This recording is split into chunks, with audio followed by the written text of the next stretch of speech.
जिले के सिंघौरी में प्रशासन ने बड़ी कार्रवाई करते हुए श्री राम मंदिर की लगभग 7 एकड़ से अधिक बहुमूल्य भूमि को वर्षों पुराने अवैध कब्जे से मुक्त करा दिया है। एसडीएम प्रकाश भारद्वाज के निर्देशन के बाद तहसीलदार अनिरुद्ध मिश्रा, एसडीओपी और पुलिस बल की भारी मौजूदगी में यह अभियान चलाया गया। लंबे समय से इस बेशकीमती जमीन पर दिनेश पटेल नामक व्यक्ति का अवैध कब्जा था। राजस्व विभाग ने खसरा क्रमांक 495 और 518 इस भूमि का सीमांकन कर कब्जा वापस ले लिया, जिसके पश्चात प्रशासन ने मंदिर समिति के अध्यक्ष ब्रजमोहन शर्मा और अन्य सदस्यों को मौके पर ही जमीन का भौतिक कब्जा सौंप दिया, जिससे समिति ने अपनी लंबी कानूनी लड़ाई जीत ली।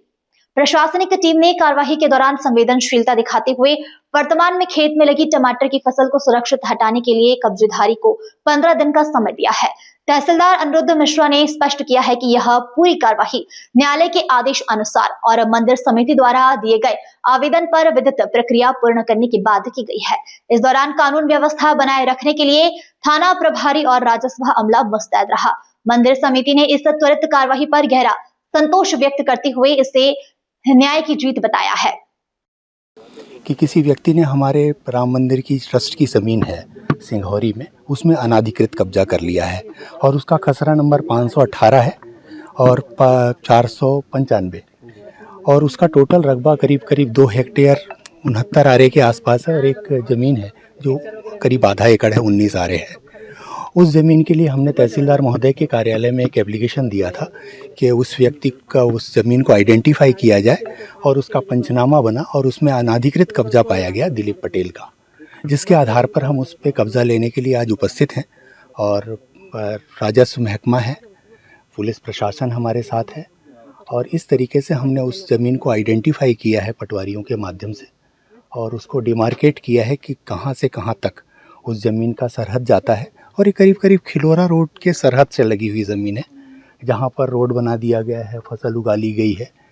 अब इस चीज़ को हमने हमारे पास एक रिक्वेस्ट आया उस दिलीप पटेल का कि भाई ये फसल लगाया हूँ, मुझे थोड़ा सा समय दे दीजिए। तो हमने एक इंसानियत के नाते उसे 15 दिन का समय दिया है और उसने हमको ये कमिट किया है कि हम इस ज़मीन को खाली करके आपको सौंप देंगे।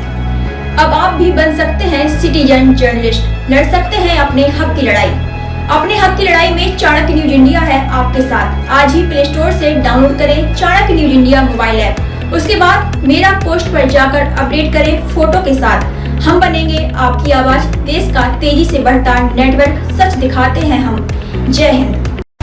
बच्चों के भविष्य से खिलवाड़, ग्रामीण क्षेत्र में गुम विकास, न्यायिक क्रिया में भेदभाव, दबी हुई गरीबों की आवाज, पर अब होगी जनता की बात। सड़क से पहुंचेगी संसद तक आवाज। सिर्फ सुन सरकार, देखिए चाणक्य न्यूज इंडिया पर खबरें जो आपको सीधे जोड़ती हैं हमसे, जिनका आपकी जिंदगी पर होता है सीधा असर। खबरों की वही तस्वीर, बिना बदले बिना डरे, जज्बा सच का लिए, सच दिखाते हैं। चाणक्य न्यूज इंडिया, हम हैं हिंदुस्तानी। कटेंगे तो कटेंगे। आज देश इनसे कह रहा है तुमसे नहीं हो पाएगा। Can you understand the ignorance? We are not looking for your admiration. आपको अपना काम करना पड़ेगा। राजनीति देखिए चाणक्य न्यूज इंडिया के साथ।